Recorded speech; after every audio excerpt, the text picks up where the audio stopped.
The moment things start going well, you find a way to burn it all down. You think it's a character flaw? It feels more like a law of physics. Smart, ambitious people disagree violently on why this happens. One side sees a terrified animal seeking a familiar cage. The other sees a control freak seizing the joystick just before impact. Where do you stand? By the end of this, the answer might unnerve you. The most common explanation for self-sabotage is that it's a defense mechanism, a deeply misguided act of self-preservation. From this perspective, your subconscious mind is a security guard, and its only job is to keep you safe. Safety means predictability. It means the known. Your current life, with all its frustrations and familiar aches, is a known quantity. Your brain has run the simulations a million times. It knows how to survive here. Success, however, is a foreign country. It's an unknown variable with a different language and strange new customs. A big promotion brings new responsibilities, higher expectations, and the terrifying possibility of a more public failure. A healthy, loving relationship requires a level of vulnerability you've never had to sustain. It demands you trust someone with parts of yourself you keep locked away. These opportunities feel good on the surface, but to your ancient survival brain, they are threats. They are deviations from the predictable map of your life. And so the security guard gets nervous. It starts seeing shadows in the corner office. It interprets the quiet intimacy of a healthy partnership as a dangerous silence before an ambush. What does this look like in practice? It's the person who is brilliant in the first 2 rounds of interviews, then accidentally oversleeps for the final meeting with the CEO. It's the person in a new, wonderful relationship who starts a massive fight over something trivial, like the way their partner loads the dishwasher. Why? The chaos of an argument is a familiar emotional state. The quiet, steady ground of mutual respect is alien territory. The act of sabotage, in this view, is a desperate retreat. It's your own mind pulling the emergency brake to stop you from driving off the map of your known world. It's a return to the painful but ultimately familiar comfort of your own cage. That sounds convincing.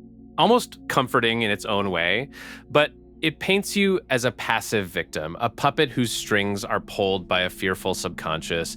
It absolves you of intent, but what if it's more active than that? What if the crash is the goal? This brings us to the second school of thought. Self-sabotage is a radical bid for control. Life is chaotic and unpredictable. Failure is inevitable. Sometimes, despite your best efforts, the project will fail, the company will go under, the relationship will end. When failure is delivered by the outside world, it feels random and humiliating. It renders you powerless, a victim of circumstance. The psyche, especially a proud one, cannot stand this feeling of powerlessness. So it finds a loophole. If failure is coming anyway, why not be the one to cause it? If you are going to crash, you might as well be in the pilot's seat. This is the student who is terrified of failing a big exam. They study for weeks, but the night before, a creeping dread sets in. The fear of trying their absolute best and still coming up short is unbearable. So they go to a party, they stay out all night, they walk into the exam exhausted and unprepared. When they get a failing grade, the ego is protected. The story they tell themselves is, well, of course I failed. I didn't even try. If I had actually studied, I would have aced it. The sabotage provides a bulletproof alibi. It shields you from the devastating verdict that your best just wasn't good enough. It transforms a humiliating external failure into an act of personal agency. You chose this outcome. Think of the dieter who, after a week of perfect eating, devours an entire pizza in one sitting. They weren't defeated by a moment of weakness. They executed a decision. By seizing control of the failure, they avoid the slow, painful erosion of willpower. They get to be the author of their own downfall, which feels, in a twisted way, more powerful than being the hero of a story somebody else is writing. The logic is perverse, but it is still logic. And yet, this model has its own blind spot. It assumes the only 2 options are an externally judged success or a self-inflicted failure. But what if the success you are chasing feels like a different kind of failure? What if winning the prize means losing yourself? This is where the debate gets deeper, moving past fear and control into the realm of identity.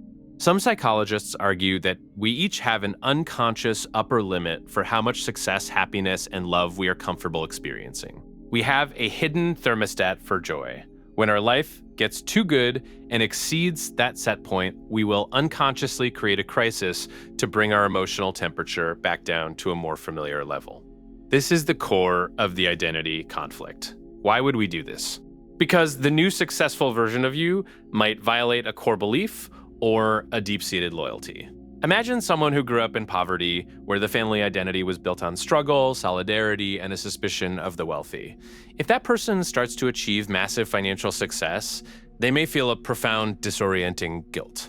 Their success feels like a betrayal of their family, their history, their tribe. They are no longer one of us, so they make a series of bad investments, they lend money they can't afford to lose.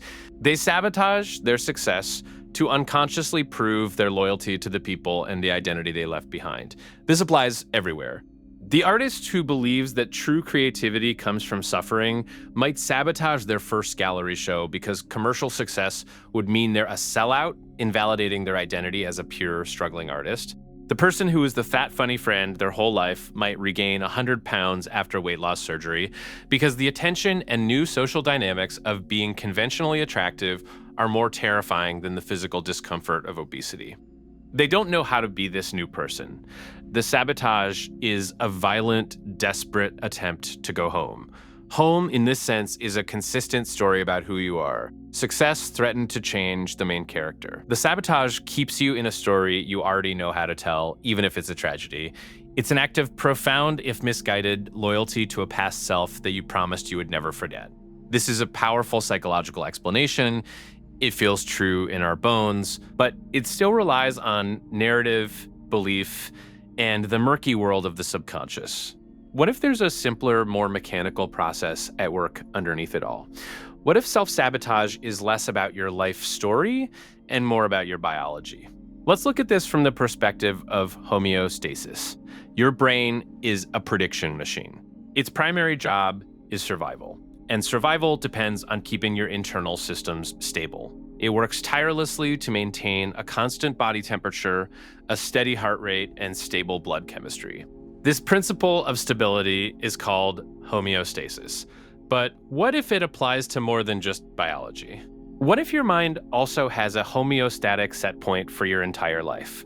Your life, with its specific blend of stress, achievement, anxiety, and routine, has trained your nervous system. That baseline level of functioning is what your brain now considers normal. It has built efficient neural pathways to manage this specific reality. It knows exactly how much cortisol to release when your boss sends a terse email. It knows the dopamine hit from your specific coping mechanisms. Your current state is metabolically cheap for your brain to manage. It's a known system. Now, introduce a massive positive change. You win an award, you fall deeply in love, you finally launch the business you've dreamed of for a decade. On a neurological level, this is a massive spike in novel stimuli. It's a huge deviation from the baseline. Your brain doesn't label it good or bad, it labels it different. And different, to a system built for survival, is synonymous with dangerous.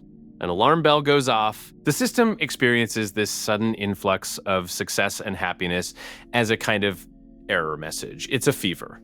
The homeostatic drive kicks in to restore equilibrium. It needs to cool you down. How does it do that? It floods you with anxiety. It makes you question everything. It dredges up old insecurities. It drives you toward familiar baseline behaviors that will reliably return you to your normal state of manageable stress. That's the sudden, inexplicable argument with your new partner. It's the missed deadline on the project that was going too well. It's the reckless decision that torpedoes your newfound success. These acts aren't a psychological choice in that moment. They are the output of a biological system trying to correct what it perceives as a dangerous anomaly. The sabotage is your body's thermostat, trying to bring you back down to the temperature where it knows for certain how to keep you alive. So what are we looking at? A terrified animal trying to stay in its familiar cage, mistaking the open savanna for a trap, a masterful pilot who chooses to crash the plane rather than be shot down by the judgment of others, a loyal soldier fighting a secret war to protect an old identity that no longer serves you, or is it something simpler? A biological machine, a simple thermostat stuck on a low setting, mistaking the warmth of success for a dangerous fever. Where you fall in this debate changes everything. It changes whether you see yourself as a victim, a strategist, a traitor, or simply a poorly calibrated machine. Each perspective offers a different path out, a different key for a different lock. So, when you look at the smoking crater where your latest achievement used to be, who do you see holding the match? A child who is afraid of the light, an addict getting their fix of control, a ghost demanding your loyalty to a forgotten past? Or is it just a ghost in your own machine, doing what it was programmed to do? Where do you draw the line between protecting who you are and becoming a prisoner of who you were?